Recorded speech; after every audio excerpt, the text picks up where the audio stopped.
ये है one shot of elements of group 13, 14 and 15. Inorganic is little bit of theory. तो theory में आपको कुछ चीजें याद रखनी पड़ेगी, कुछ ट्रिक्स से, कुछ कोई जुगाड़ से. सो इसके एंटायर नोट्स आपको मिल जाएंगे व्हाट्सएप चैनल पे. तो अब तक व्हाट्सएप चैनल ज्वाइन नहीं किया है तो फटाफट करो और टेलीग्राम भी करो.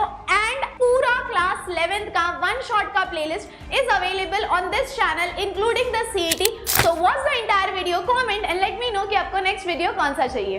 हाय बड़ंदो, welcome to our channel Vedantu Maharashtra. आज हम शुरू करने वाले हैं क्लास 11 का topic which is group 13, 14 and 15. ये है इनऑर्गेनिक केमिस्ट्री का टॉपिक. तो let me prepare you guys mentally पहले ही कि ये चैप्टर में थोड़ा ज्यादा थ्योरी होने वाला है. So be ready to understand a lot of things and also remember a lot of things. अब चलो शुरू करते हैं. अब ये जो ग्रुप 13, 14 एंड 15 है, ये पहली बात तो यार पीरियोडिक टेबल में है कहाँ. तो ये देखो, ये बात तो कंफर्म है कि if you talk about this side which is the extreme left, इधर आएगा आपका S ब्लॉक, सेंटर में आएगा आपका D ब्लॉक और राइट साइड में आएगा आपका P ब्लॉक. ठीक है, अब राइट साइड में P ब्लॉक तो है. अब ये P ब्लॉक में ग्रुप्स आते हैं 13 से लेके 18 तक. We have groups right from 13 to 18. इसमें से जो तीन ग्रुप्स है पहले विच इज 13, 14 एंड 15, वो हम पढ़ने वाले हैं इन क्लास 11. और फिर जो ग्रुप्स है विच आर 16, 17 एंड 18, वो हम पढ़ने वाले हैं इन क्लास 12. सो अब हम पढ़ने वाले group 13, 14 and 15.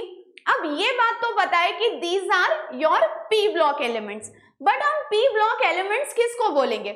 whom do we call as p block elements? So p block elements हम उसको बोलेंगे जिनका लास्ट इलेक्ट्रॉन p सबशेल में एंटर करता. अगर मैं s की बात करूं तो फिर हम s ब्लॉक किसको बोलेंगे?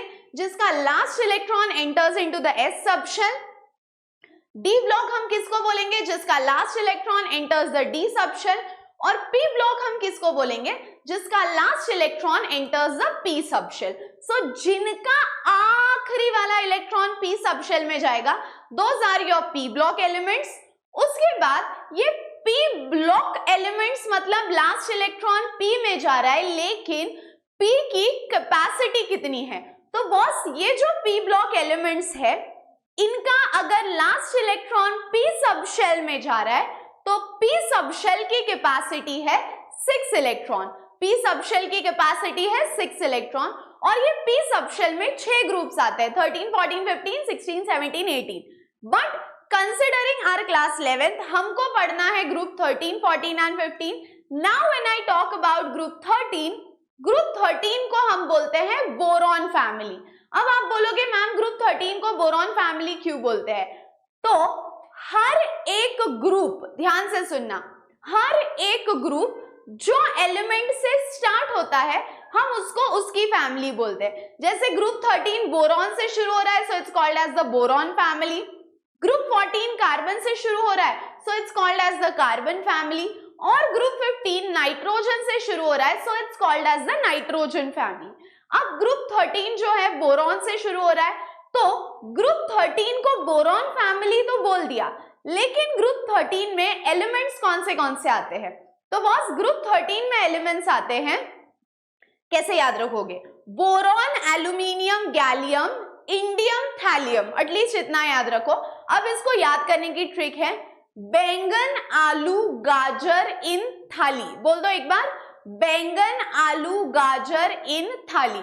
So when I say बैंगन, it stands for boron, आलू stands for aluminium, गाजर stands for gallium, boron, aluminium, gallium, फिर आता है इंडियम और फिर आता है थैलियम. सो बैंगन, आलू, गाजर इन थाली, boron, aluminium, gallium, indium, thallium. फिर आता है ग्रुप 14. ग्रुप 14 को हम बोलेंगे कार्बन फैमिली. और ये इसकी ट्रिक क्या है? Chem sir gives sun की problem. That's why you have a ma'am.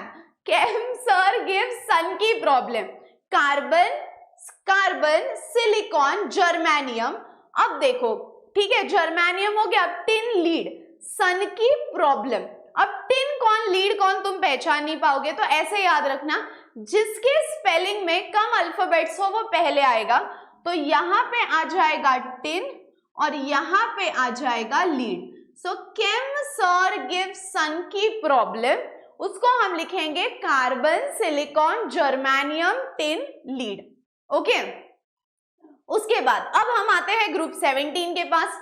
Group 17 की ट्रिक है नहीं फिर ऐसे सब भाई, nitrogen, phosphorus, arsenic, antimony, bismuth.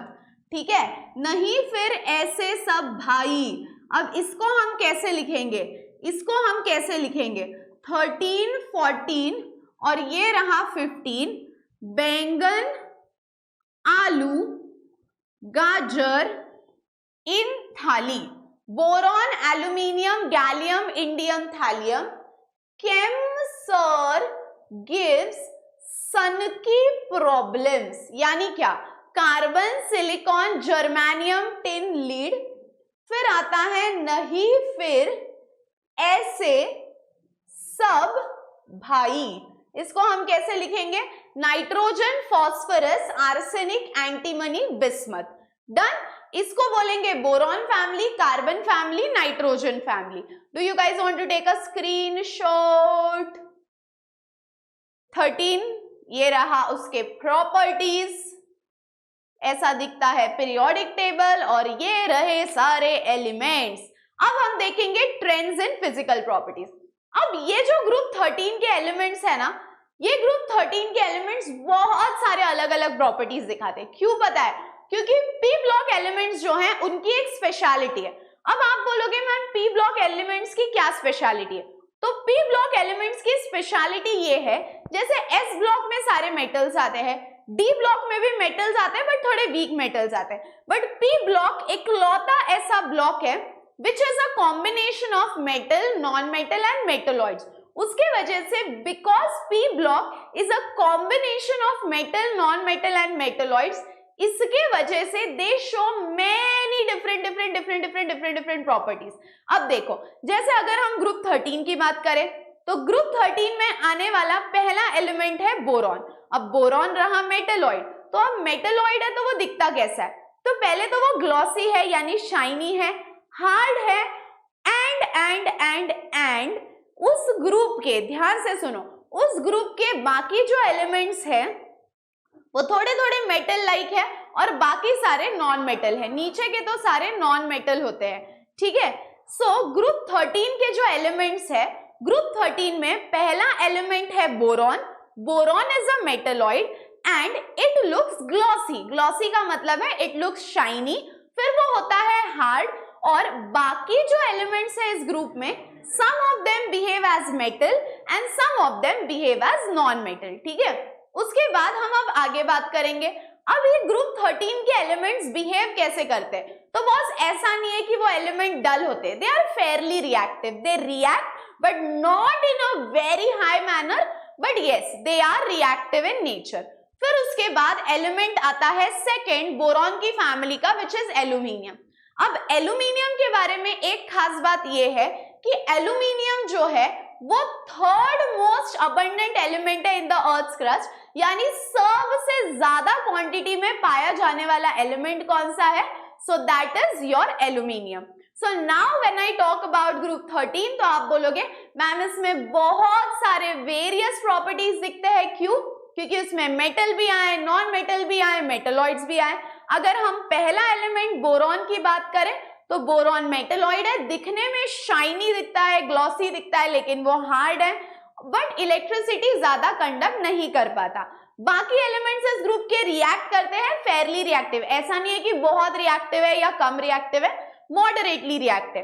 फिर इस ग्रुप में एक एलिमेंट आता है एल्यूमिनियम, और एल्यूमिनियम जो है वो थर्ड मोस्ट अबंडेंट एलिमेंट है इन द अर्थ क्रस्ट, यानी ये मिलता है बट बहुत ज्यादा क्वांटिटी में मिलता है, and it is the third most abundant. उसके बाद हम अबंडेंट मतलब इन वेरी हाई क्वांटिटी। फिर हम बात करते हैं ग्रुप 14 की।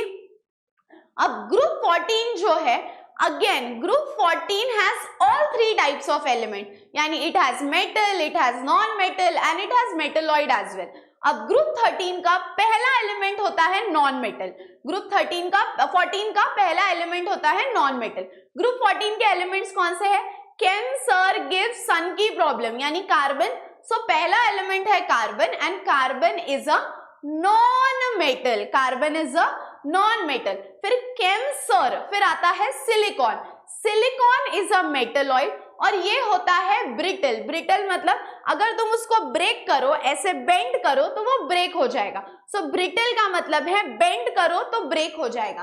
कैसे याद रख सकते हो? ब्रिटल है ना, तो B stands for bend, R stands for breaks. So if you bend it, it will break. समझ में आया? Take a screenshot. उसके बाद फिर आता है केमसर गिव्स। गिव्स यानी जर्मेनियम। जर्मेनियम कैसा है? जर्मेनियम भी ब्रिटल है, ब्रिटल मतलब बेंड किया तो ब्रेक हो जाएगा, बट वो होता है लस्टरस। लस्टर का मतलब क्या है? तो बॉस उस पे होती है शाइन, तो जिस पे शाइन होती है उसको हम बोलेंगे लस्टरस।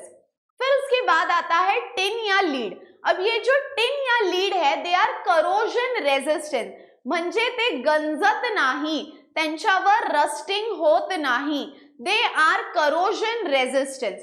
और फिर उसके बाद आते हैं ग्रुप 15 के एलिमेंट्स जिनको हम बोलते हैं नाइट्रोजन फैमिली। अब boss again the same point, nitrogen family में all 3 types of elements are present, metal, non metal and metalloid.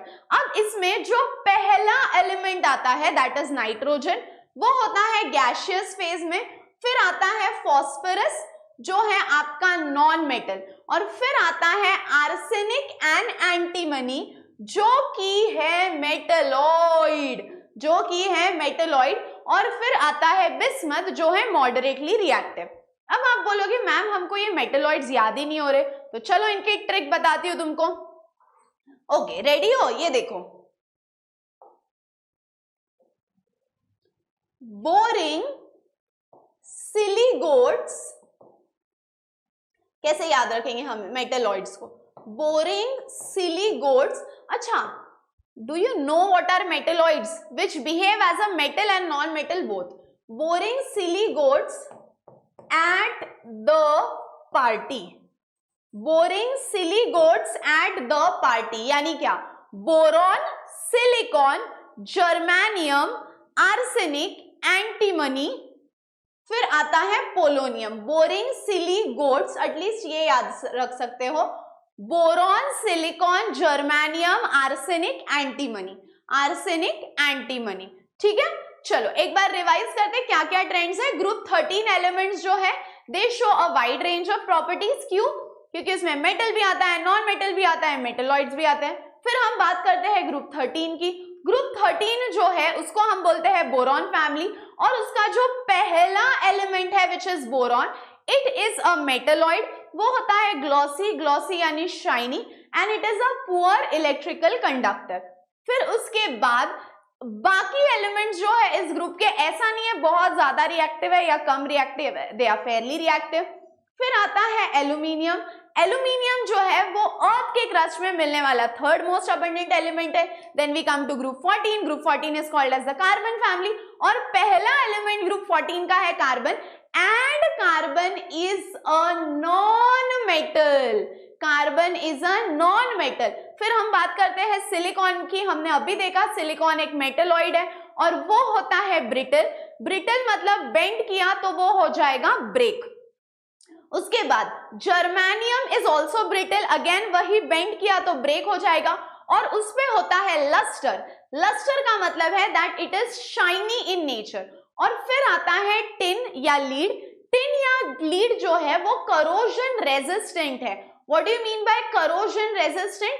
Corrosion resistant का मतलब है कि ते गंजत नाही, त्यांच्यावर रस्टिंग होत नाही। फिर आते हैं ग्रुप 15। ग्रुप 15 को हम बोलते हैं nitrogen family. Again nitrogen family में ऑल 3 टाइप्स आते हैं, metal, non metal and metalloid.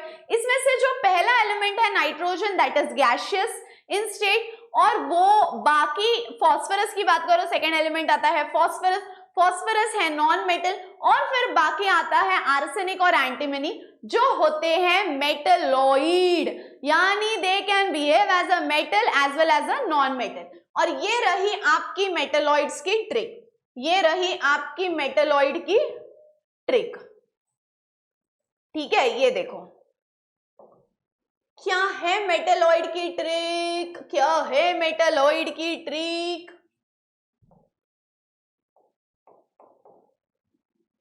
ये रही मेटलॉइड्स की trick. Boring silly goats eight the party, boring silly goats eight the party. Boron, silicon, germanium, arsenic, antimony, polonium. ठीक है, if you want I will write it here. Boron, silicon, arsenic, germanium रह गया ना,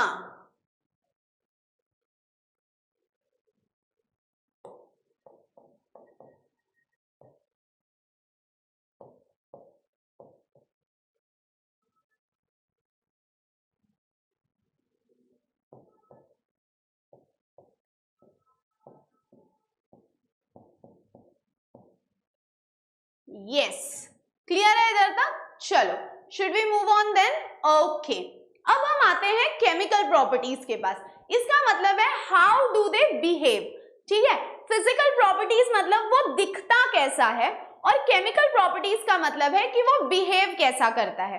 अब chemical properties में सबसे पहला आता है oxidation state. Ma'am what do you mean by oxidation state? तो बॉस ऑक्सीडेशन स्टेट का मतलब है कि how many electrons it can donate और how many electrons it can accept, उसको हम बोलेंगे oxidation state. The number of electrons that it can donate और the number of electrons that it can accept. ठीक है, अब ध्यान से सुनो, oxidation state is the primary chemical property of an element. अगर रिएक्ट करना है तो उसको इलेक्ट्रॉन देना पड़ेगा या इलेक्ट्रॉन लेना पड़ेगा, तो उसके लिए oxidation state is the primary property, यानी बिना ऑक्सीडेशन स्टेट के तो वो बॉन्ड बना ही नहीं सकता।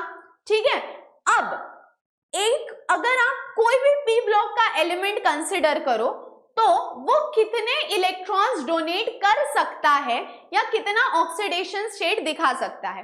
तो बॉस अगर आप पी ब्लॉक का कोई भी एलिमेंट कंसिडर करो तो वो उतना ऑक्सीडेशन स्टेट दिखाएगा जितने इलेक्ट्रॉन्स उसके आउटर मोस्ट शेल में है।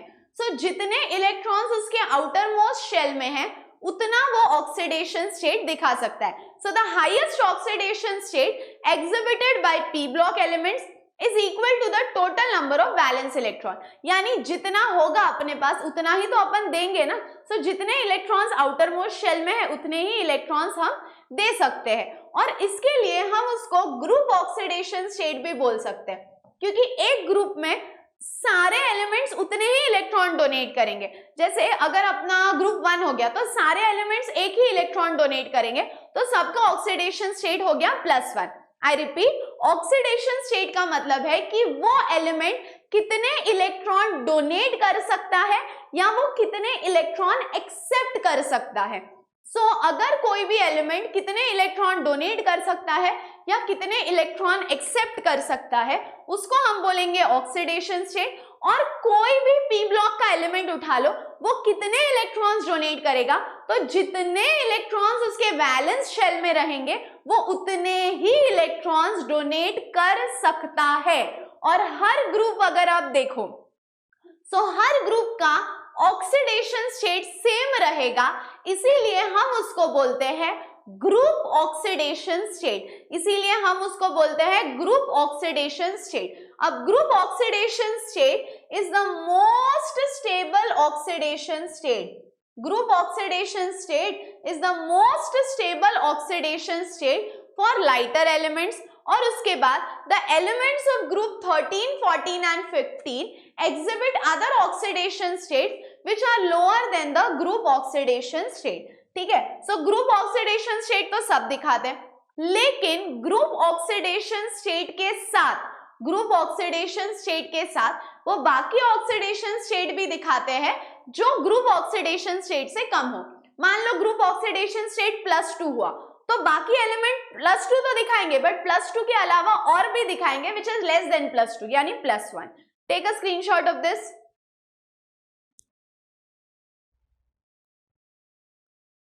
चलो उसके बाद the lower oxidation state becomes increasingly stable as we move down the group. का मतलब है कि मान लो ये आपका ग्रुप है, ऊपर के एलिमेंट ज्यादा स्टेबल है +3 +3 +3 में, लेकिन नीचे के जो एलिमेंट्स है वो ज्यादा स्टेबल है इन +2 +2 +2. यानी जितना नंबर छोटा रहेगा उतना वो एलिमेंट छोटा रहेगा, मतलब लेस देन दिस. अगर वो नंबर छोटा रहेगा तो वो नीचे के एलिमेंट्स में ज्यादा स्टेबल है, क्योंकि नीचे के एलिमेंट्स हैवी होते हैं ना. सो जो नीचे के एलिमेंट्स है वो ज्यादा स्टेबल कब होते हैं? जब उनका ऑक्सीडेशन स्टेट कम हो. तो नीचे के elements will be more stable जब उनका नीचे का नंबर ज्यादा कम हो. सो इफ नीचे का नंबर कम हो, यानी ये जो हैवी वाले एलिमेंट्स है, if they have a less oxidation state, they will be more stable. So the lower oxidation state becomes increasingly more stable as we move down the group. ठीक है, चलो इसका ले लिया स्क्रीनशॉट, बढ़े आगे. ओके, उसके बाद बॉन्डिंग. अब ये एलिमेंट्स बॉन्डिंग कैसे करते हैं? तो ये देखो, सिंपल बात है. कैसी बात है? सिंपल बात है. जो एलिमेंट्स की साइज ही छोटी है, जो एलिमेंट्स की साइज ही छोटी है, अब मान लो ये एलिमेंट है, इसकी साइज ही छोटी है. Now if the element has a smaller size, इनका इलेक्ट्रॉन बाहर निकालना ज्यादा इजी होगा या डिफिकल्ट होगा? तो बॉस बाळांनो, बिकॉज याची साइज छोटी आहे, याचा इलेक्ट्रॉन बाहेर काढणं अजून अवघड जाईल. सो इसका आयोनाइजेशन एंथैल्पी ज्यादा होगा. क्यों ज्यादा होगा? Because the size is very small, and because the size is very small, removing its electron becomes very difficult. क्योंकि न्यूक्लियस ने इलेक्ट्रॉन को टाइटली पकड़ के रखा है ना. So lighter elements have a small atomic size, and that is why it will take very high energy to remove the electron. So it will have high ionization enthalpy. उसके बाद ये जो एलिमेंट्स है ये फॉर्म करते हैं covalent bond. Ma'am what do you mean bye covalent bond? तो बस कोवैलेंट बॉन्ड का मतलब है they form bond by sharing of electron. They form bond by sharing of electron. उसके बाद अब जैसे जैसे जैसे जैसे एटम की साइज बड़ी बड़ी बड़ी बड़ी बड़ी बड़ी होती जाती है, उसका स्ट्रक्चर थोड़ा स्प्रेड होते जाता है. उसका स्ट्रक्चर थोड़ा स्प्रेड होते जाता है. ऑफकोर्स साइज बड़ी है, अब वो एलिमेंट है ना इजीली रिएक्ट करने को रेडी हो जाता है. So if the atomic size increases, it becomes more diffused. So if the atomic size increases, it becomes more diffused. ठीक है, और फिर उसके बाद मैम देखो दो टाइप के बॉन्ड होते हैं, कोवैलेंट और आयोनिक.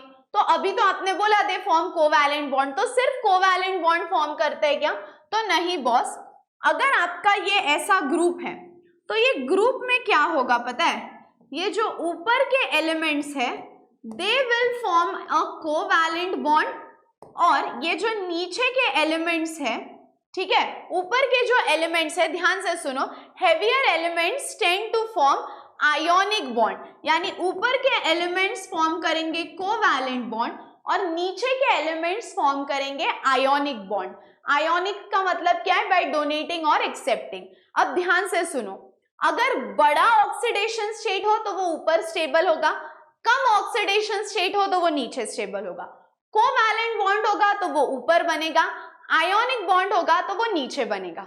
क्लियर है सबको इधर तक? आई रिपीट, ज्यादा ऑक्सीडेशन स्टेट होगा तो ऊपर स्टेबल है, छोटा सा नंबर होगा तो नीचे स्टेबल है. ऊपर बॉन्ड होगा तो कोवैलेंट बॉन्ड, नीचे बॉन्ड होगा तो आयोनिक बॉन्ड. उसके बाद heavier elements tend to form ionic bond. यहां तक क्लियर है?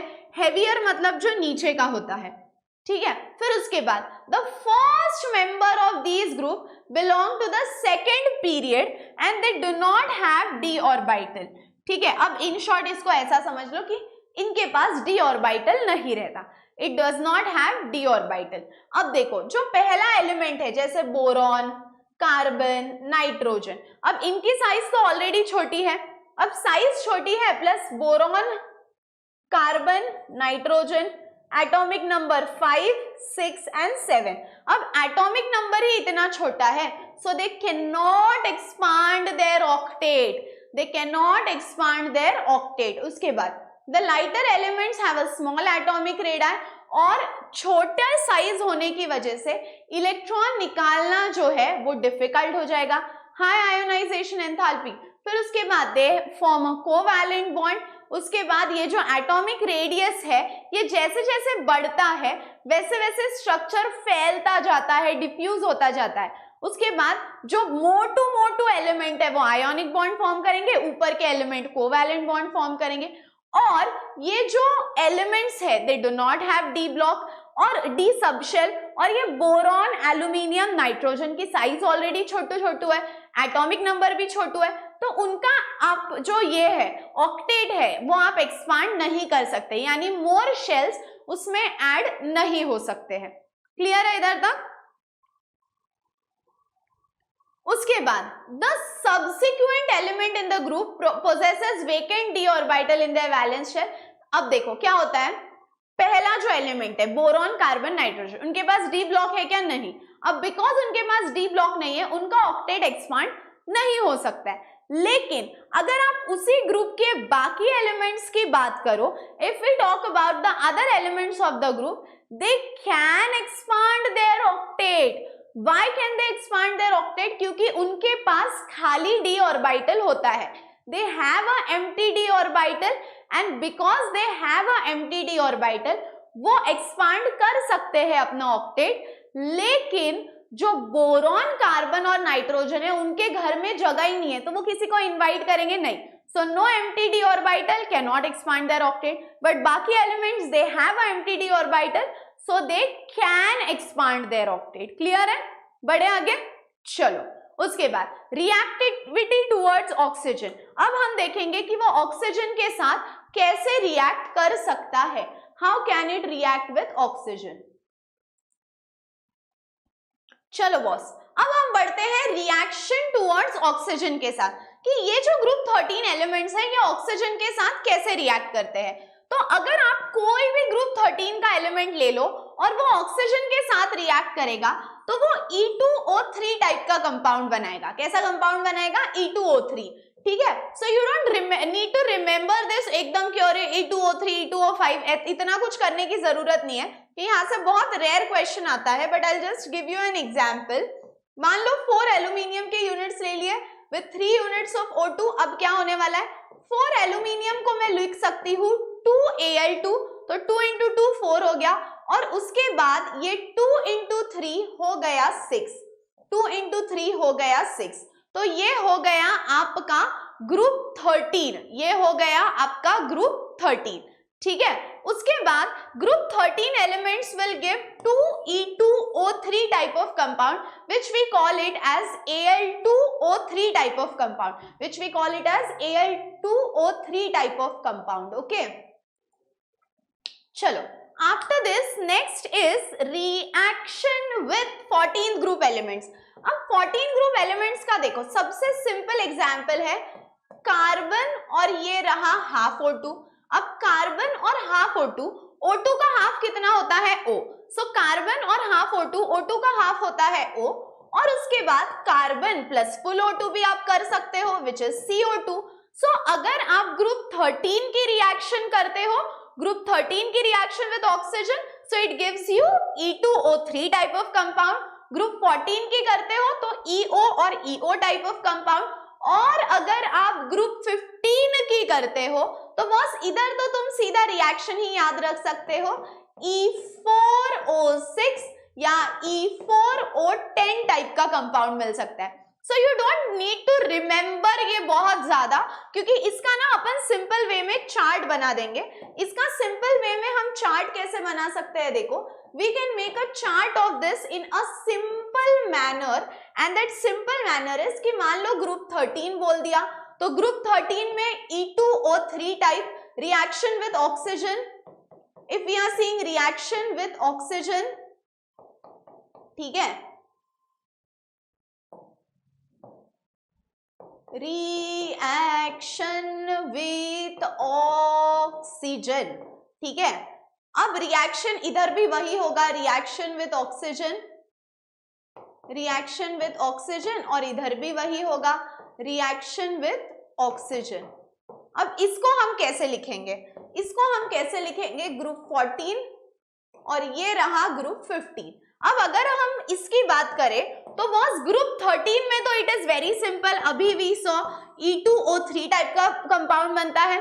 ग्रुप 14 में EO और EO2 टाइप का कंपाउंड बनता है, और when we talk about group 15 E4O6 और E4O10 टाइप का कंपाउंड बन सकता है। So even if you don't remember the whole thing, you can just remember this chart, क्योंकि this chart is pretty easy to remember.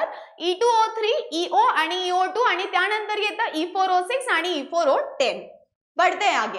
अब next हम देखेंगे group 13, 14 और 15 ऑक्सीजन के साथ कैसे रिएक्ट किया। अब हम देखेंगे ग्रुप 13, 14 और 15 वाटर के साथ कैसे रिएक्ट करता है। तो बॉस एल्यूमिनियम की रिएक्शन अगर आप वाटर के साथ करो, एल्यूमिनियम की रिएक्शन अगर वाटर के साथ करो तो यहां पे करके दिखाती हूं, देखो जैसे Al है और H2O है, H2O यानी हम उसको HOH लिखते हैं। अब एल्यूमिनियम को लगेगा 3 OH, तो वो हो जाएगा AlOH थ्राइस, तो वो हो जाएगा AlOH thrice. But the problem is 3H कैसे रिलीज होंगे, तो 3H तो रिलीज ही नहीं हो सकते। तो we can do one thing, we can take 6H2O।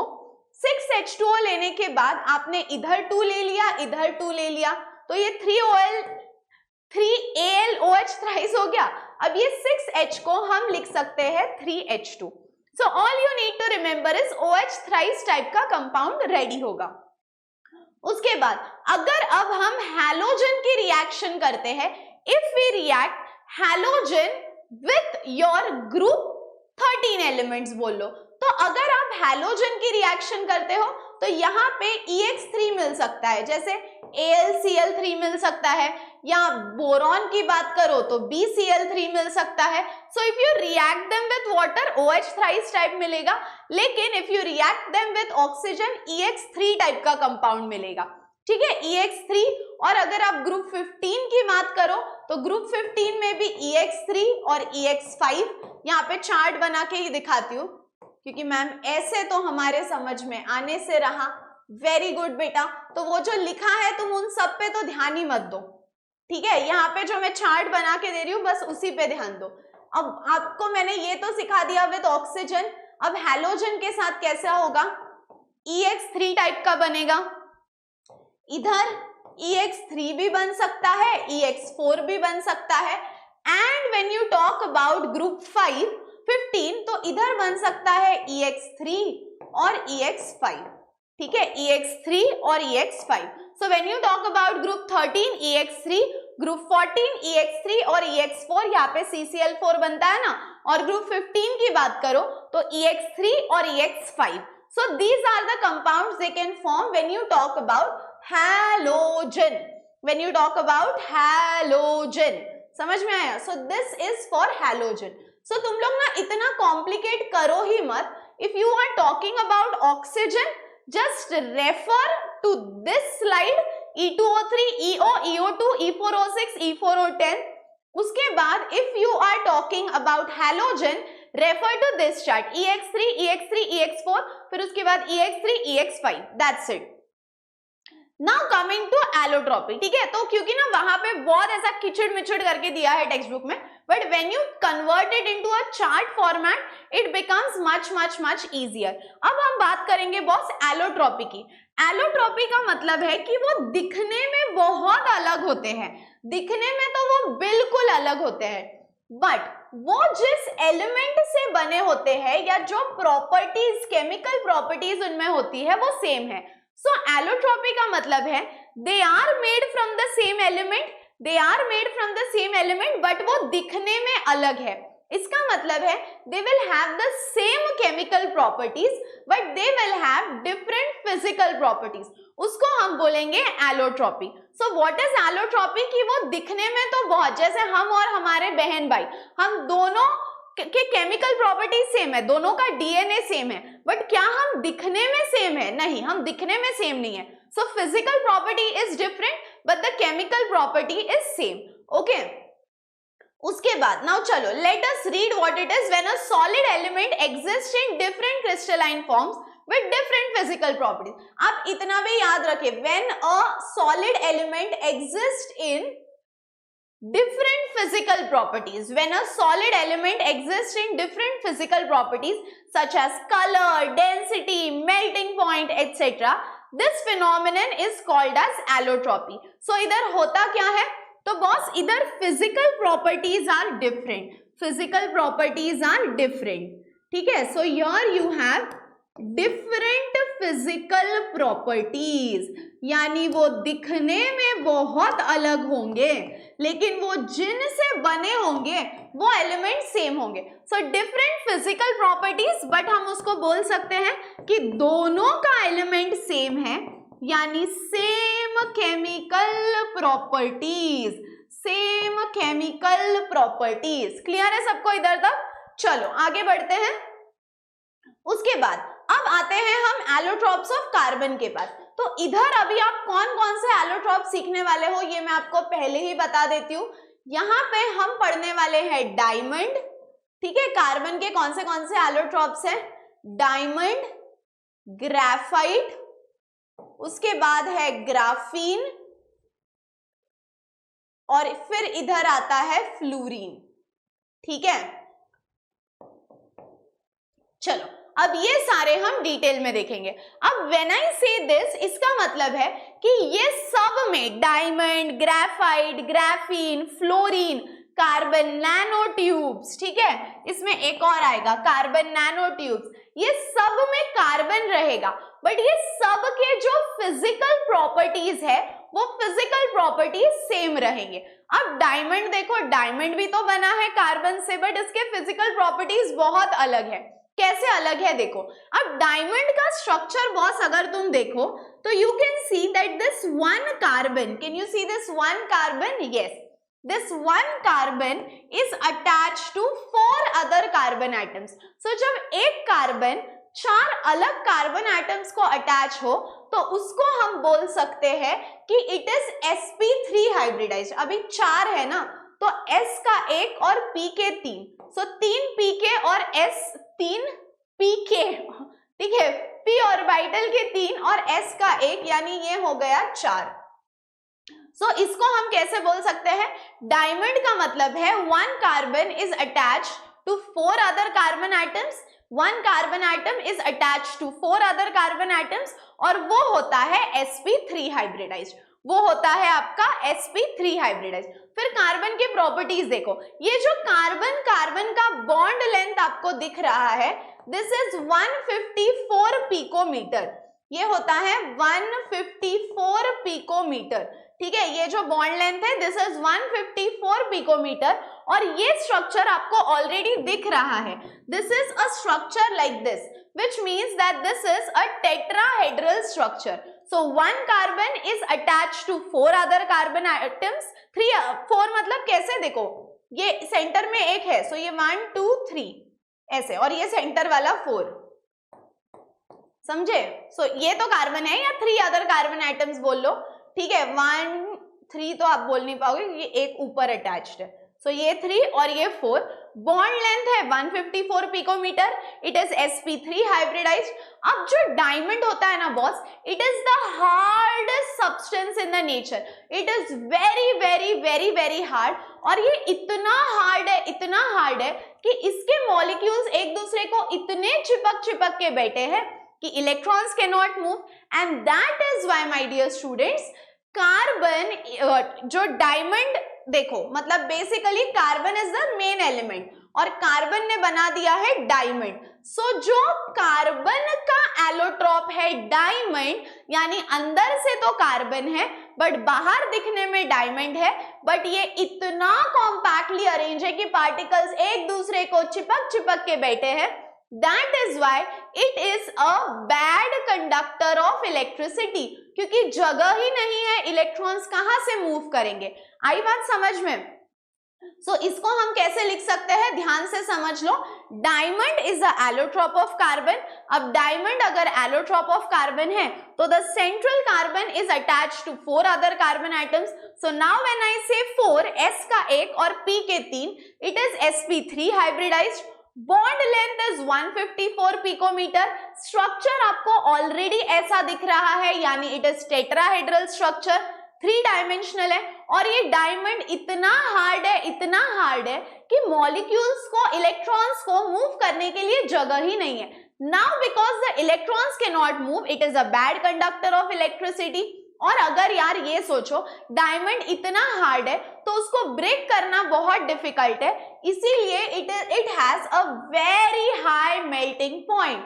इसीलिए it has a very high melting point. ले लो स्क्रीनशॉट स्ट्रक्चर का भी। Then coming to uses of diamond, कि ये डायमंड यूज का है। तो सबसे पहले ये इतना हार्ड है तो it is used for cutting glass and in drilling tools. Drilling माहिती आहे ना, खड्डा पाडायला। त्यानंतर second, it is used for making dies for drawing thin wire for metal. और last, it is used for making jewellery. मुझे diamond के earrings चाहिए, नेकलेस चाहिए, इधर लगाते हैं बिंदी चाहिए, नाक में डायमंड पहनना है, नाक के अंदर पहनना है, तो जिधर भी पहनना है ज्वेलरी के लिए तो ये लगेगा ही लगेगा। ठीक है, एक बार डायमंड की प्रॉपर्टीज फिर से रिवाइज करें, क्योंकि यार ऑर्गेनिक में यही होता है। ऑर्गेनिक में you right reactions and you practice. Inorganic में तुमको कुछ चीजें तो याद ही रखनी है। So diamond is a allotrope of carbon. What do you mean by allotrope? Physical properties are different but chemical properties are same. Diamond जो है it is tetrahedral in structure. One carbon is attached to 4 other carbon atoms. Bond length is 154 picometer. उसका hybridization is sp3 hybridized. Diamond is very hard. That is why it has a very high melting point. Okay उसके बाद अब हम आते हैं graphite के पास। अब graphite भी एलोट्रोप ऑफ कार्बन है, बट ग्रेफाइट कैसे बना है?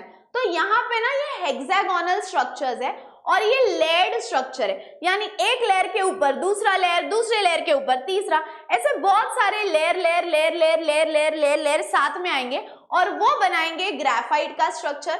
और ये जो एक लेयर है इसको हम बोलेंगे ग्राफीन।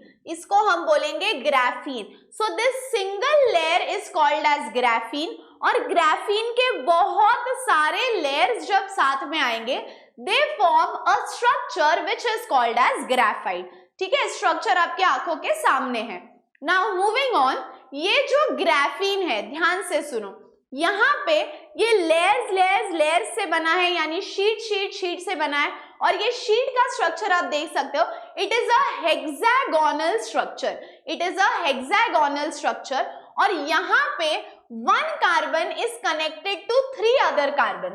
अब मुझे एक बात बताओ, एक कार्बन अगर 3 कार्बन को अटैच है तो s का 1 और p के 2, यानी हाइब्रिडाइजेशन हो गया sp2। डायमंड में हाइब्रिडाइजेशन था sp3, इधर हाइब्रिडाइजेशन है sp2।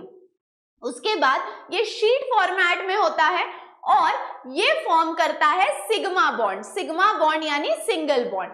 अब यहाँ पे क्या होता है ना, यहाँ पे एक 4th इलेक्ट्रॉन भी होता है। देखो 3 ने तो बॉन्ड बना लिया, लेकिन 4th इलेक्ट्रॉन भी होता है जो अनहाइब्रिड होता है। So there is also this 4th electron which is unhybrid, जो कोई ऑर्बिटल के साथ अभी तक मिक्स नहीं हुआ है। उसके बाद ये जो लेयर्स आप देख रहे हो, एक लेयर के पीछे दूसरा लेयर, दूसरे लेयर के पीछे तीसरा layer, so all these layers are parallel to each other। और यहाँ पे ये parallel to each other तो है और इसमें सिग्मा बॉन्ड तो 3 है। अब ये जो एक इलेक्ट्रॉन वहां पे बचा है, दिस इलेक्ट्रॉन ओवरलैप्स लैटरली और वो बनाता है पाई बॉन्ड। तो 3 सिग्मा बॉन्ड तो बन गए, but there is this 1 electron which is unhybrid और वो बनाता है आपका पाई बॉन्ड।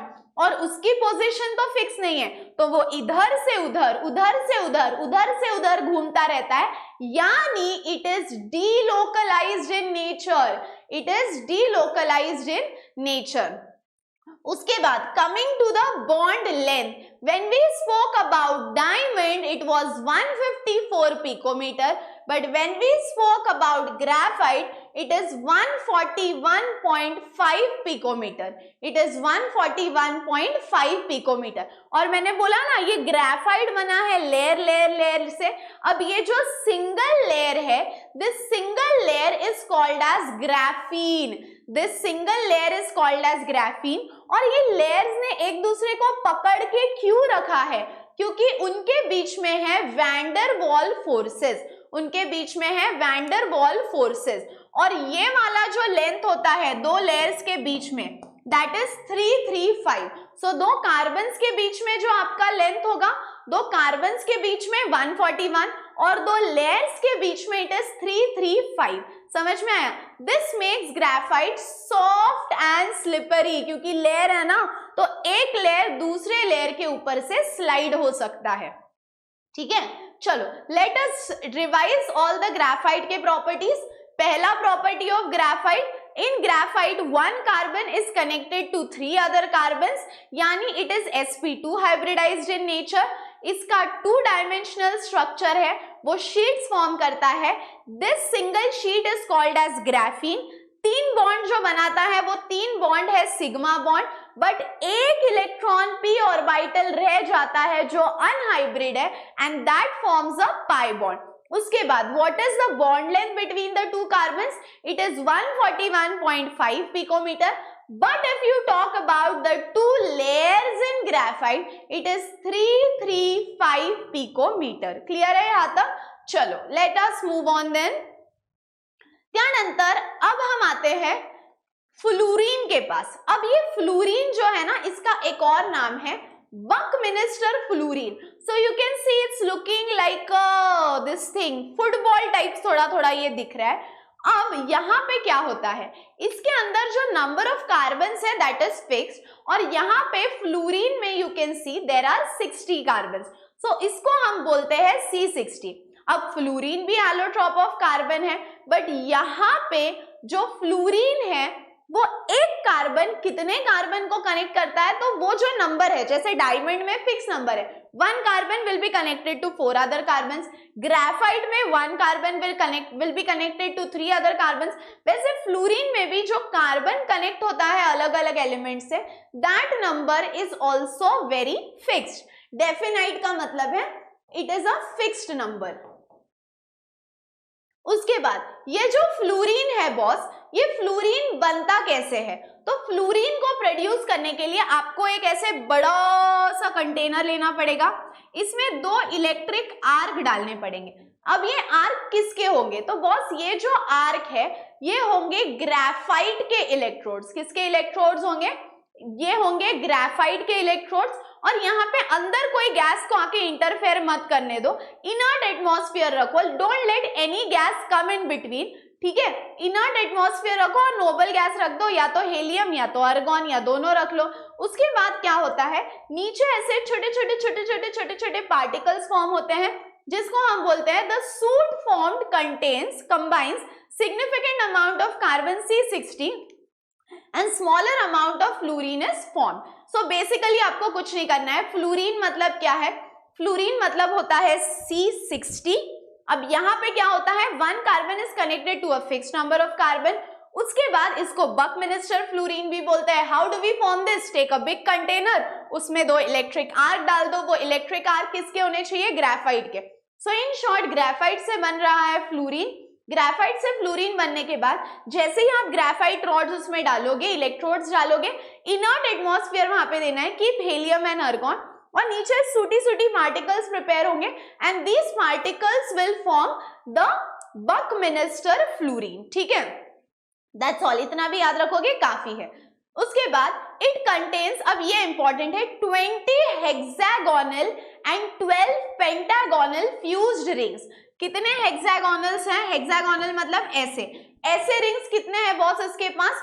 20 है. और पेंटागोनल कितने हैं? तो बॉस पेंटागोनल 12 है. सो हेक्सागोनल 20 है और पेंटागोनल 12 रिंग्स होते हैं. उसके बाद unlike diamond and graphite, fluorine structure exhibits 2 distinct distances between neighbouring carbon. जैसे डायमंड में 154 है, ग्रेफाइट में हमने देखा 141 है। यहाँ पे हेक्सागोनल में अलग होता है और पेंटागोनल में अलग होता है। सो इन वन इट इज 143.5 और एक में है 138.5, ठीक है। If you remember this well and good, या तो सिर्फ 2 डिस्टिंक्ट डिस्टेंसेस तक भी याद रखा तो काफी है।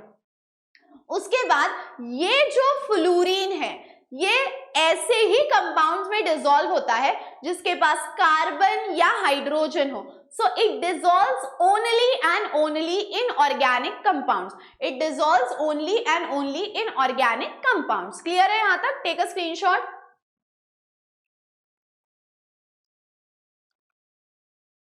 Okay, then we come to the next one which is carbon nanotube. The structure itself tells you a lot कि उसमें आपको क्या दिख रहा है, ठीक है।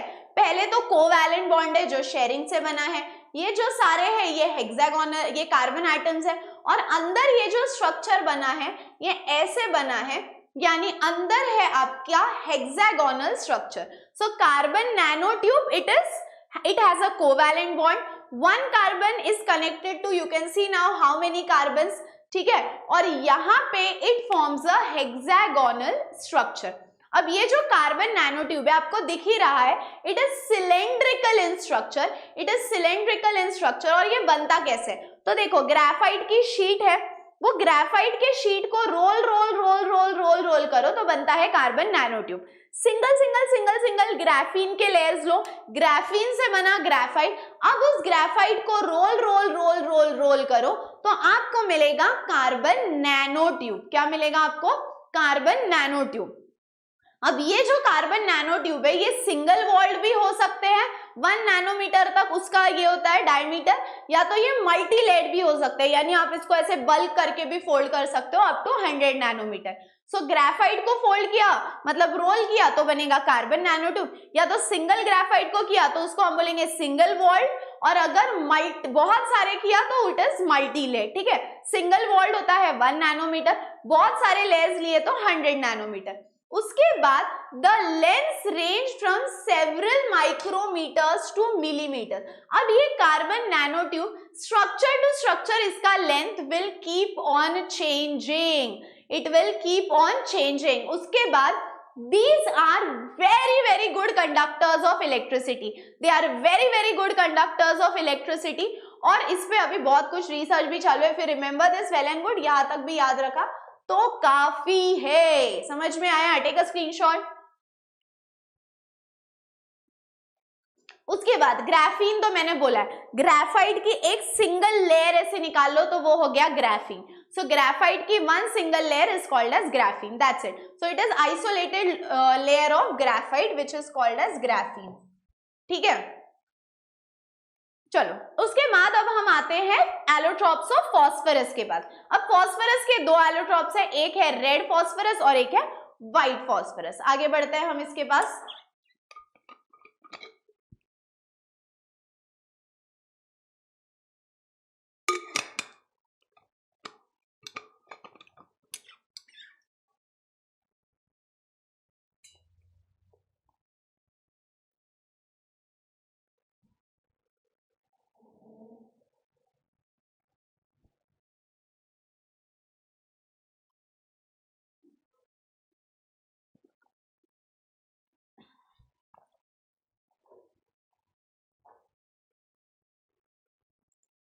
चलो allotropes of phosphorus. Now what do you mean bye allotropes? Again वही जो अपन ने देखा कि केमिकल प्रॉपर्टीज सेम है बट वो दिखने में अलग है। कौन से 2 टाइप के बोले मैंने? Red and white. उसके बाद अब ये व्हाइट फॉस्फोरस होता क्या है? तो बस ये जो व्हाइट फॉस्फोरस है ये पहले तो एक बात समझ लो कि ये लेस स्टेबल है, बिल्कुल भी स्टेबल नहीं है, it is less stable in nature, और इसीलिए ये बहुत ज्यादा रिएक्टिव है। It is less stable in nature and it is very very very very very very less reactive, ठीक है। यस और no? So it is less stable and it is very very, बोलो बोलो बोलो बोलो, मोर रिएक्टिव। यस, मैंने क्या बोला कि जो रिएक्ट बहुत ज्यादा करता है, जो लोग बहुत ज्यादा गुस्सा करते हैं वो अंदर से कैसे रहते हैं? बहुत ज्यादा अनस्टेबल, बेचारे अंदर से दुखी है तभी तो इतने रिएक्टिव है, तो हम कैसे याद रखेंगे? अनस्टेबल है, so they are very very reactive. उसके बाद ये होते हैं translucent white waxy solid. What do you mean by translucent? Translucent का मतलब है कि you can see some part through it but पूरा पार्ट नहीं देख पाओगे। जसं एक पेपर घ्या आणि त्याच्यावर थोडंसं ऑइल लावा, ते पेपर काढला तर ये नहीं है कि पूरा क्लियरली वहां का दिखेगा और ये भी नहीं है कि नहीं दिखेगा। सो सेमी विजिबल कंडीशन होती है। Translucent white waxy solid, glows in dark, और फिर उसके बाद insoluble in water and poisonous. So I don't think इसमें बहुत एक्सप्लेन करने जैसे प्रॉपर्टीज है। Then we come to red phosphorus. अब रेड फॉस्फोरस जो होता है it consist of P4 tetrahedral link together. अब आप देख सकते हो ये P4 के बहुत सारे यूनिट साथ में आते हैं, P4 के बहुत सारे यूनिट साथ में आते हैं, इसीलिए it is called as polymeric in nature. इसीलिए it is called as polymeric in nature and it is stable and less reactive. जो स्टेबल है, जो शांत लोग हैं, वो क्यों रिएक्ट करेंगे भाई? सो it is stable and less reactive. उसके बाद ये कैसा होता है? Colourless, possesses iron gray luster, फिर ये डार्क में ग्लो नहीं करते, चमकते नहीं है, insoluble in water, non poisonous, पूरा का पूरा व्हाइट का उल्टा है रेड फॉस्फोरस। उसके बाद अब हम देखेंगे कुछ इंपॉर्टेंट मॉलिक्यूलर स्ट्रक्चर्स। सो इधर आपको बस स्ट्रक्चर का पता होना चाहिए। पहला है BCl3, it is covalent in nature. Covalent का मतलब क्या है? कोवैलेंट बॉन्ड है। उसके बाद you can see 1 boron is connected to 3 chlorine. तो 3 क्लोरीन का मतलब है S का 1 और P के 2, so it becomes sp2 hybridized. It has a incomplete octet. आप देखो ना 1 2 3 4 5 6, 6 ही इलेक्ट्रॉन है। It has incomplete octet. It is non polar, कोई पॉजिटिव कोई नेगेटिव नहीं है, और बॉन्ड एंगल है 120 डिग्री। कोवैलेंट बॉन्ड है, 1 boron is connected to 3 chlorine, so sp2 hybridised, incomplete octet, और it is non polar in nature, कोई positive कोई नेगेटिव नहीं है, बॉन्ड एंगल है 120 डिग्री। उसके बाद एल्यूमिनियम ट्राइक्लोराइड। अब ये कैसा होगा? ये भी एक एल्यूमिनियम को 3 क्लोरीन अटैच्ड है, सो इट इज, एक एल्यूमिनियम को अगर 3 क्लोरीन अटैच्ड है तो it is sp2 hybridised in nature. एक वेकेंट p ऑर्बिटल होता है and it exist in dimer form. अब डाइमर का मतलब है 2-2 यूनिट साथ में आएंगे। अब इस स्ट्रक्चर को देखो कैसे कर सकते हो, 1 2 3 1 2 3, तो एक इधर एक इधर एक इधर, और इसी का एक आप कैसे निकाल सकते हो? इसके 2 इधर,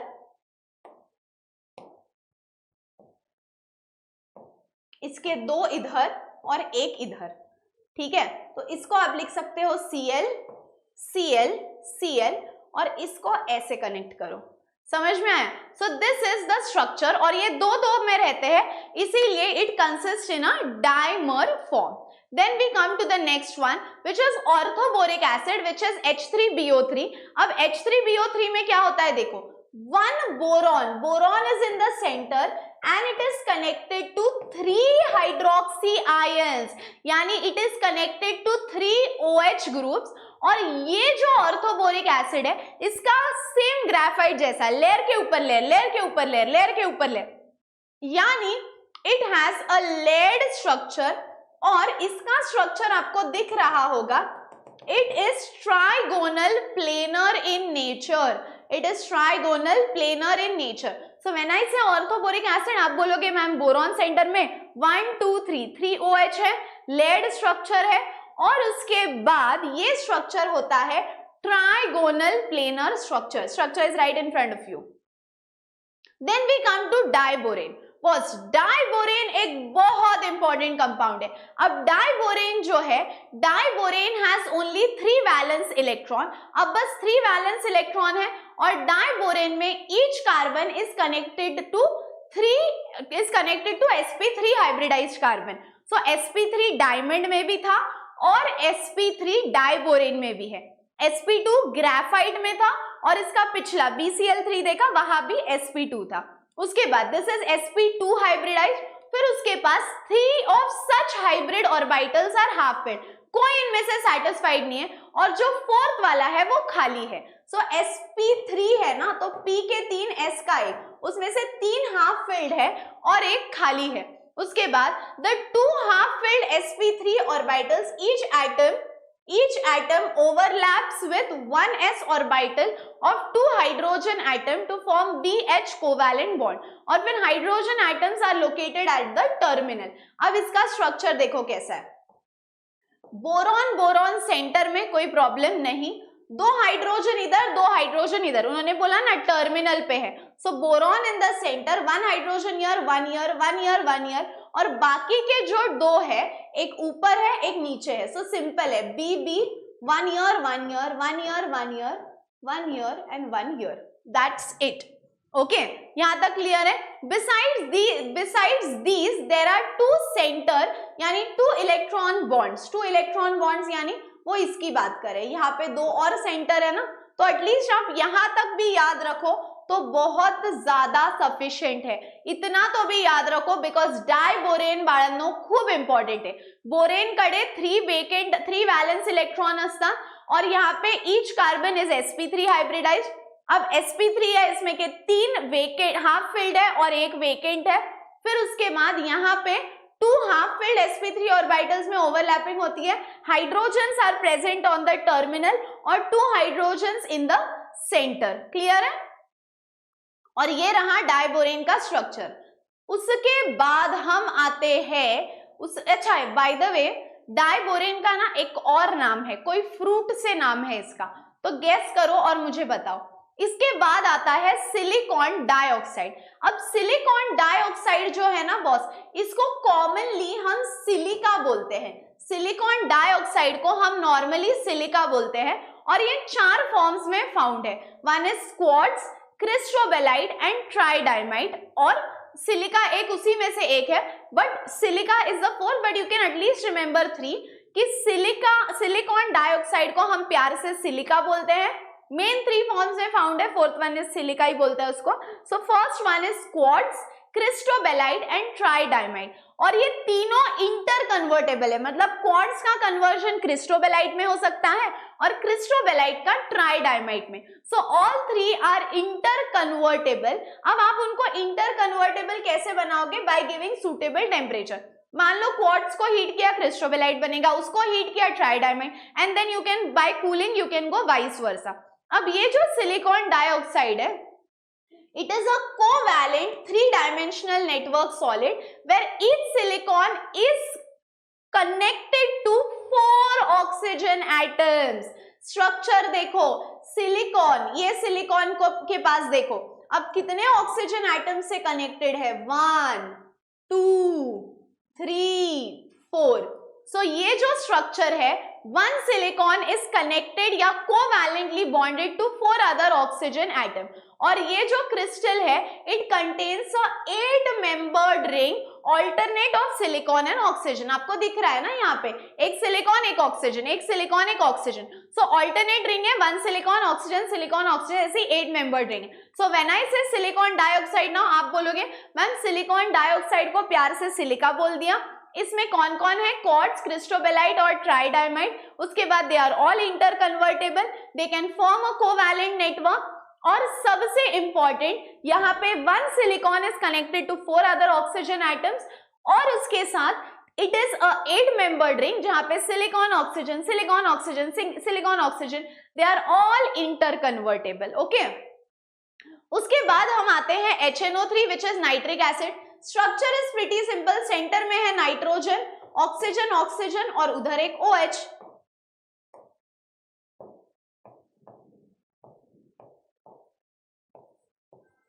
और ये वाला जो OH है, ठीक है, ये वाला जो OH है, now even if you right सीधा OH it is fine, if you don't write that like OH भी लिख दिया तो फाइन।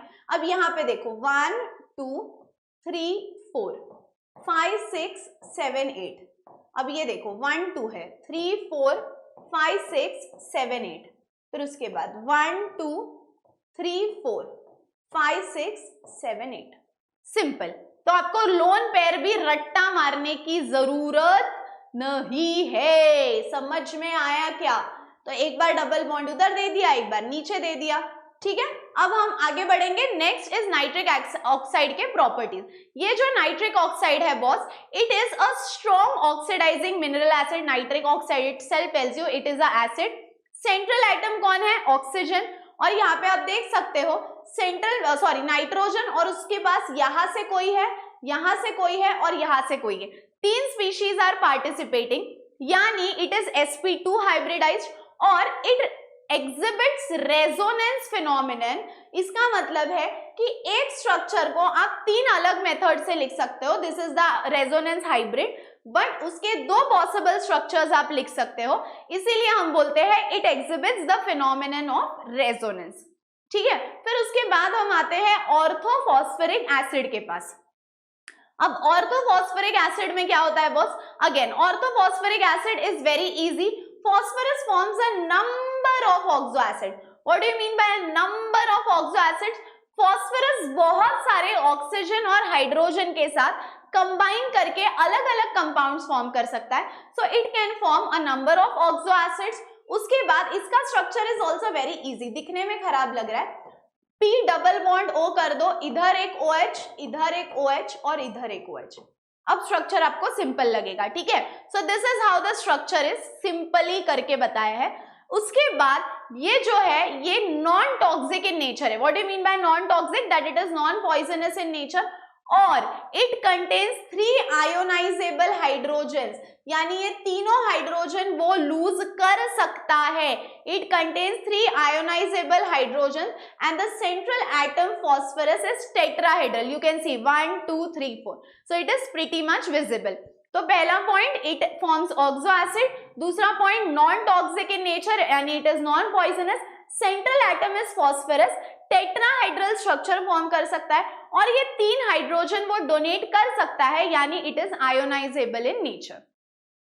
अब हम आते हैं केमिस्ट्री के कुछ नोटेबल कंपाउंड्स के पास, यानी कुछ इंपॉर्टेंट कंपाउंड्स के पास। क्वेश्चन कहां से आता है वो मैं बताऊंगी, तुम बस ध्यान देना। पहला कंपाउंड है बोरैक्स, पहला कंपाउंड है बोरैक्स। अब बोरैक्स जो है बोरॉन का one of the most important compound है। बोरॉक्स का जो प्राइमरी एलिमेंट है वो है बोरॉन। अब the crystalline borax has formula, अब इसका फॉर्मूला देखो, Na2B4O7.10H2O, ठीक है, Na2B4O7.10H2O। कैसे याद रख सकते हो बताइए? 2 4 6 आता है ना, 6 नहीं लिखेंगे, 6 + 1 लिखेंगे, सो Na2B4O7, ठीक है, Na2B4O7.10H2O। अब उसके बाद इसको हम किससे बनाते हैं? तो बॉस इसको बनाने के लिए एक कंपाउंड लगता है जिसका नाम है सिलिमेनाइट। अब ये कैसे बनेगा? तो इसका फॉर्मूला है Ca2B6O11 और उसमें डाल दो सोडियम कार्बोनेट, Ca2B6O11, Ca2 वहां से जो आपने +1 किया था ना, यहाँ पे मत करो, Ca2B6O11, ये वाला हमने कैसे लिखा था? Na2B4O7 और ये वाला Ca2B6O11 सिलिमेनाइट। अब सिलिमेनाइट में डाल दो सोडियम कार्बोनेट, जैसे ही सोडियम कार्बोनेट डाल दिया, ये 2 Ca और ये 2 CO3 gives twice CaCO3, Ca और 2 CO3 मिलके दे दिया ट्वाइस CaCO3। अब क्या क्या बचा बॉस? अब क्या क्या बचा बताओ?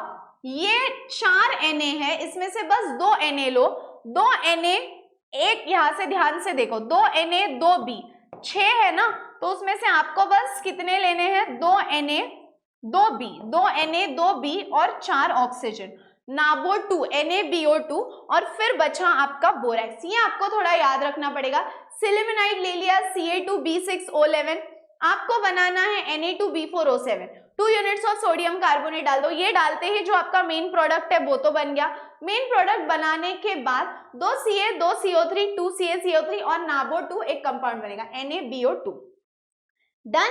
उसके बाद next we are moving on to the properties of borax. अब ये बोरैक्स दिखता कैसे? So it is a white crystalline solid, crystalline यानी पार्टिकल्स बहुत प्रॉपरली रेगुलर अरेंजमेंट में लिखे गए हैं। उसके बाद ये वाटर में बहुत इजीली मिक्स होता है, it dissolves easily in water, और अगर आप उसको हीट करो, on heating first loses water molecules and swell, यानी ये ना वो किसमिस जैसा हो जाता है, पानी में डाल दिया तो ऐसे गब्बू गब्बू हो जाएगा, ठीक है, इट विल स्वेल। बस इतना ही याद रखो तो काफी है। उसके बाद uses, where do we use borax? तो boss borax is used for manufacturing optical अभी देखो ऑप्टिकल का मतलब क्या है, तो यहाँ पे आप ऐसे याद रख सकते हो ग्लास से रिलेटेड। ऑप्टिकल अप्लायंसेस भी बोल दिया तो बहुत काफी है, बहुत फैंसी वर्ड्स, बोरोसिलिकेट वगैरह इतना वो मत करो, बस इतना याद रखो कि it is used for optical appliances. उसके बाद as a flux for soldering and welding, ठीक है, वेल्डिंग के लिए यूज है। माइल्ड एंटीसेप्टिक, एंटीसेप्टिक का मतलब है अगर आपको कहीं लग गई तो वहां पे खून आके जर्म्स की ग्रोथ ना हो, तो वहां पे हम जैसे आयोडीन डेटॉल लगाते हैं, वैसे it is used as a antiseptic. Qualitative analysis of borax bead test, यानी बोरैक्स बीड नाम का एक कंपाउंड है, नाबो 2 जो हमने बनाया था ना, वो प्रेजेंट है कि नहीं वो देखने के लिए ये यूज है। और उसके बाद as a brightener in washing powder, washing powder Nirma, दूध सी सफेदी निरमा से आई, कैसे आई, बोरैक्स से आई, ठीक है। चलो बढ़े आगे, take a screenshot of this, okay. चलो बढ़े आगे बढ़े आगे बढ़े आगे, अब हम देखेंगे सिलिकॉन, इसका स्क्रीनशॉट ले लो and then we will move on to the next article. Okay, let's start with silicones now. अब बॉस ये जो सिलिकॉन्स है, ये सिलिकॉन्स का स्ट्रक्चर तो आपको पता है, इनको हम सिलिका बोलते हैं, पॉइंट सारे वही है। One silicon is surrounded by 4 oxygen atoms और they are all interconvertible, cristobalite, tridymite. So इसमें separately as such you don't need to see anything, but हाँ ये प्रॉपर्टीज इंपॉर्टेंट है कि ये जो सिलिकॉन्स होते हैं ये होते हैं वाटर रिपेलेंट। वाटर रिपेलेंट का मतलब है they are water phobic, hydrophobic, water आता है तो वो वाटर से दूर भागते हैं। हाई थर्मल स्टेबिलिटी, टर्मल हो गया ये, इट्स थर्मल। थर्मल का मतलब है even at high temperature they are very very stable, so they are very very stable at high temperature, उसको हम बोलते हैं थर्मल स्टेबिलिटी। उसके बाद गुड इलेक्ट्रिकल इंसुलेटर्स, इसका मतलब है they do not conduct electricity और last resistant to oxidation and chemicals, यानी वो केमिकल्स को देख के ऑपोज करते हैं, या दे do not react with oxygen, they do not undergo oxidation. उसके बाद यूजेस क्या है, तो इंसुलेटिंग मटेरियल, मैंने बोला इलेक्ट्रिसिटी कंडक्ट नहीं करता है तो it is used as a insulating material. Waterproofing of fabric, sealant, उसके बाद हाई टेम्परेचर ल्यूब्रिकेंट, ल्यूब्रिकेंट म्हणजे काय तर it helps to avoid friction, it helps to avoid friction, और for mixing in paints and enamels, ठीक है। चलो बढ़े आगे बढ़े आगे, नेक्स्ट लास्ट कंपाउंड है अमोनिया।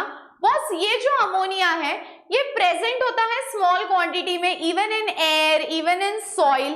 अब ये बनता कैसे है, तो यहाँ पे हमने ले लिया अमाइड, ये देखो डायअमाइड कैसा है, कार्बोनिल ग्रुप है, C डबल बॉन्ड O, इधर भी NH2 है, इधर भी NH2 है, ठीक है। So we have taken C double bond O, NH2 NH2, diamide हो गया। इसके साथ H2O के 2 यूनिट्स ले लो। अब 2 यूनिट्स ऑफ H2O लेने के बाद ध्यान से सुनो, टोटल H कितने हो गए, 4 हो गए। 4H में से 2 इसको गए 2 इसको गए, यानी ये हो गया 2 उसको गए 2 उसको गए, यानी ये हो गया NH4 ट्वाइस, यस और नो। और उसके बाद ये 2 O और उधर का एक O और कार्बन, NH4 ट्वाइस CO3, ये टोटल 4H हो गए ना, 2 यूनिट्स है तो 2 इसको गए 2 इसको गए, तो NH4 ट्वाइस हो गया, फिर कार्बन ऑक्सीजन और इधर के 2 ऑक्सीजन, CO3 हो गया। Now when you heat it what will happen, 2 units of NH3 बाहर निकल गए, यानी 2 3 6, 6 बाहर निकल गए, कितने बचे हैं और 2 बचे हैं, तो बन गया H2O, CO3 का एक हो गया, रह गया CO2, सिंपल।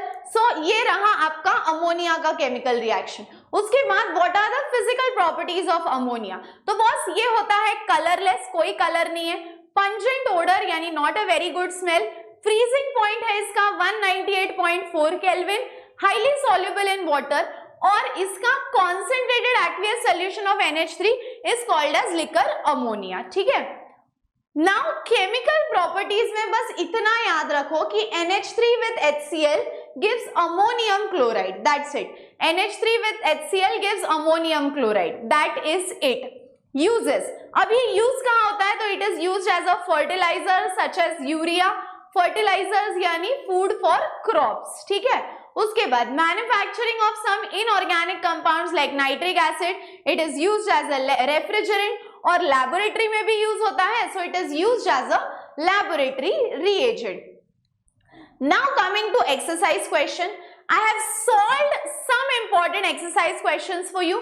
कुछ questions ऐसे हैं जिस पे ना कभी question आया है ना आता है, but before we start the exercise question, let me tell you इस chapter में से important क्या क्या है. Point 1, you should know the electronic configuration. Point 2, diamond, graphite, fullerene, graphene, ये सब कुछ इंपॉर्टेंट है. Red phosphorus, white phosphorus important है. सिलिकॉन वाले का स्ट्रक्चर इंपॉर्टेंट है. ऑर्थोबोरिक एसिड का स्ट्रक्चर इंपॉर्टेंट है और नाइट्रिक एसिड का स्ट्रक्चर भी इंपॉर्टेंट है. Now I will change the slide exercise question का and I have already solved it. Please take a screenshot of it.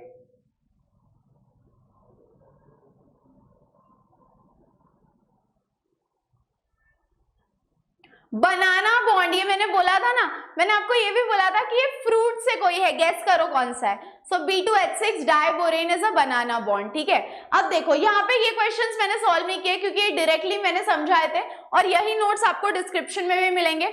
Orthophosphoric का structure, उसके बाद नाइट्रिक एसिड का स्ट्रक्चर, डायमंड और ग्रेफाइट का difference, red phosphorus white phosphorus का difference, what are silicones ये भी हमने देखा था, उसका स्ट्रक्चर भी, यूजेस भी. उसके बाद डाइबोरेन का भी स्ट्रक्चर हम लोग ने देखा था. तो दिस वाज ऑल. बट जाने से पहले एक रिमाइंडर आप लोगों के लिए कि ये पूरा क्लास 11 का CD प्लस महाराष्ट्र बोर्ड का वन शॉट प्लेलिस्ट अवेलेबल है. You just have to scroll, थोड़ा आपको नीचे जाना पड़ेगा. 12th और 11th का वन शॉट एक ही प्लेलिस्ट में है. सो आप नीचे जाओगे तो आपको पूरा डिटेल मिलेगा Maharashtra state board class 11 plus class 12. और हाँ, एक बहुत इंपॉर्टेंट चीज की बहुत सबको पता है, MVSAT का लास्ट डेट इज टिल 28 अक्टूबर. तो अब तक अगर तुम लोगों ने फॉर्म नहीं भरा है और अब तक अगर MVSAT नहीं दिया है बॉस, तो do it before it gets late. So this is the date. Link for MVSAT is in the description और बिल्कुल ऑनलाइन हो रहा है, घर बैठे हो रहा है. All you have to do is register and win exciting prizes. So that's all for today, my dear students. See you all in the next video. कौन सा चैप्टर नेक्स्ट चाहिए कमेंट करके बताओ एंड मिलते हैं अगले वीडियो में. तब तक हंसते रहो, खेलते रहो, खुश रहो, be positive and keep smiling. और हाँ, व्हाट्सएप चैनल को ज्वाइन करना मत भूलना, लिंक यही है डिस्क्रिप्शन में.